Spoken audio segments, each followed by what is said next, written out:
Question number first. Name properties of carbon by which it forms compounds with most elements. ज़्यादातर elements के साथ compound बनाता है अपना कार्बन कैटिनेशन एंड टेट्रावैलेंसी की वजह से। कार्बन की एलोट्रोपिक फॉर्म्स पूछी गई हैं यहाँ पर, तो डायमंड है, ग्रेफाइट है एंड फुलरेंस है कार्बन की एलोट्रोपिक फॉर्म्स। नेक्स्ट क्वेश्चन है आपके सामने कि फर्स्ट मेंबर बताने हैं आपको। एल्केन के एल्कीन, एल्काइन, एल्कोहल। एल्डिहाइड्स के कीटोन के बताने हैं, कार्बोक्सिलिक एसिड का बताना है।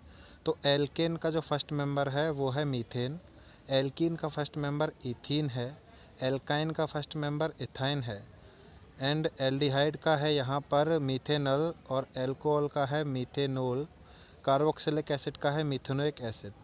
ये सभी फर्स्ट मेंबर्स जो हैं सभी ग्रुप्स के हैं, आप इनको ज़रूर याद कर लीजिएगा क्योंकि इनमें से ज़रूर क्वेश्चन में एक ना एक पूछा जाता है कि फर्स्ट मेंबर आप इनमें से किसी का बताइएगा। एल्किन, एल्केन, एल्काइन, इनमें से तो ज़रूर कोई ना कोई आ जाता है। इन सभी के फॉर्मूले भी बहुत ज़्यादा ज़रूरी हो जाते हैं, ठीक है ना। तो ये फर्स्ट मेंबर से इनको याद करिएगा। और नेक्स्ट क्वेश्चन आने वाला है आपका क्वेश्चन नंबर 4। ये टर्म्स आपको डिफ़ाइन करने हैं। कैटिनेशन आपको डिफ़ाइन करना है, होमोलोगस सीरीज़ आपको डिफ़ाइन करनी है। देखिए कैटिनेशन क्या होता है। कार्बन का एक ऐसी यूनिक प्रॉपर्टी होती है जिसकी वजह से वो लॉन्ग कंपाउंड बनाते हैं, बड़ी बड़ी चेन वाले कंपाउंड्स बनाते हैं। उसी चीज़ को हम क्या कहते हैं, कैटिनेशन प्रॉपर्टी ऑफ कार्बन कहते हैं, ठीक है ना। ये लिखा हुआ है आपके पास define. It is the unique property of carbon to form long chain compounds by making covalent bonds. Carbon covalent bond बना करके और लंबे लंबे चेन वाले कंपाउंड्स बनाता है। नेक्स्ट डिफाइन है आपकी होमोलोगस सीरीज़ क्या है। तो ये तो बहुत ज़्यादा ज़रूरी हो जाती है, ज़्यादातर बच्चों को पता होगा, लेकिन फिर भी इसको समझिएगा।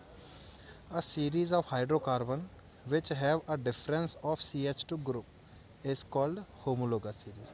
देखिए होमोलोगस सीरीज़ क्या है, एक ऐसी हाइड्रोकार्बन की सीरीज़ होती है जिसमें CH2 ग्रुप का डिफरेंस होता है या 14 बाई मास का डिफरेंस होता है, उसे होमोलोगस सीरीज़ कहते हैं। डन। जैसे एग्जांपल आपके सामने है, ये याद करिएगा आप इनको एग्जांपल्स को। आगे क्वेश्चन है आपको फंक्शनल ग्रुप की डिफाइन बतानी है एग्जांपल के साथ। तो फंक्शनल ग्रुप्स क्या होते हैं, the group which when attached in a hydrocarbon chain then change their properties are called functional groups. Functional groups ऐसे ग्रुप होते हैं जो हाइड्रोकार्बन की चेन में जुड़ जाते हैं और उनकी प्रॉपर्टीज़ चेंज कर देते हैं।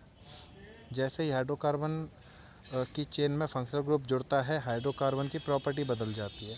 एग्जांपल देखिए, अल्कोहल ग्रुप है, क्लोरीन ग्रुप है, एल्डिहाइड ग्रुप है, कीटोन ग्रुप है, कार्बोक्सिलिक एसिड ग्रुप है। तो ये सभी फंक्शनल ग्रुप्स हैं जो कि हाइड्रोकार्बन की चेन में जुड़ जाते हैं और उनकी प्रॉपर्टीज़ बदल देते हैं। अच्छा, तो इनको ज़रूर याद कर लीजिएगा। फंक्शनल ग्रुप की डिफ़ाइन है, देखो थोड़ा बहुत आ रहा है इस चैप्टर में से, कार्बन एंड इट्स कंपाउंड्स में से, तो ये सारी चीज़ें बहुत इंपॉर्टेंट हो जाती हैं जो भी है सिलेबस के अंदर। नेक्स्ट क्वेश्चन है, what do you mean by isomers. देखो आइसोमर बहुत ज़्यादा ज़रूरी चीज़ हो जाती है, इम्पोर्टेंट है। एग्ज़ाम के अगर व्यू से देखें तो एग्ज़ाम में बहुत पूछा जाता है आइसोमर क्या होते हैं। तो आइसोमर क्या होते हैं, the compounds which have same molecular formula but different structures are called isomers. इस प्रोसेस को आइसोमेरिज्म कहते हैं। फार्मूला तो सेम होता है इनका, लेकिन स्ट्रक्चर अलग अलग होते हैं। उन्हीं चीज़ों को हम आइसोमर कहते हैं, प्रोसेस को आइसोमेरिज्म कहते हैं। देखिए एग्जाम्पल आपके सामने दिख रहा है, आने वाला है। देखिए एग्जाम्पल, इसमें ध्यान से समझिएगा। ये देखिए एग्जाम्पल, ये ऊपर वाला प्रोपेनोल है और नीचे वाला 2 प्रोपेनोल है। अब इनका अगर हम इनके फार्मूले की बात करें तो इनका फार्मूला सेम है, C3H7OH, लेकिन इनका स्ट्रक्चर अलग अलग है, तो ये आइसोमर हो गए। नेक्स्ट क्वेश्चन है, what are drawbacks of Dobereiner triads. देखिए पीरियोडिक टेबल में से क्वेश्चन है ये। डोबेराइनर ट्रेड्स जो दिए थे डोबेराइनर ने, अपने ट्रेड्स 3 एलिमेंट्स के ग्रुप बना करके उनको ट्रेड कहा था उसने। तो डोबेराइनर ट्रेड्स जो हैं उनकी कमियां क्या थी, उन्होंने जो अपने ट्रेड बताए थे उनकी कमियां क्या थी। तो पहली कमी तो यह है, he only gave 5 triads among all elements. Dobereiner के समय पे लगभग 56 के करीब एलिमेंट्स थे, उनमें से सिर्फ उन्होंने 5 ट्रेड्स दिए थे। और दूसरा क्या है, एवरेज एटॉमिक मास जो मिडिल वाले का आता था वो बहुत ज़्यादा अलग आता था। तो ये इसकी कमियां हो जाती हैं, ये इसके ड्रॉबैक्स हो जाते हैं, ज़्यादा यूज़फुल नहीं रहा था। अच्छा, नेक्स्ट क्वेश्चन है न्यूलैंड्स ऑक्टेव्स लॉ के ड्रॉबैक्स क्या हैं, कमियां क्या हैं उसकी। न्यूलैंड ने जो अपना ऑक्टेव्स का लॉ दिया था तो उस समय 56 एलिमेंट्स थे। न्यूलैंड ने कहा था कि सिर्फ 56 एलिमेंट ही नेचर में रहेंगे, आगे कोई भी एलिमेंट खोजा नहीं जाएगा, डिस्कवर नहीं किया जाएगा। पहली तो यही इसका ड्रॉबैक हो गया जो कि रॉन्ग हो गया। According to Newland only 56 elements exist in nature, this statement was wrong.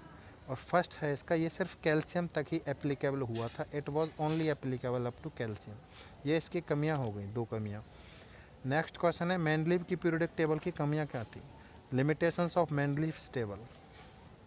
तो मेंडलीव के ड्रॉबैक पूछे जाते हैं, बहुत ज़्यादा चांसेस के पेपर में आने के। देखो पहला, he did not give any fix position to hydrogen, उसने हाइड्रोजन को कोई फिक्स पोजीशन नहीं दी, पहली कमी।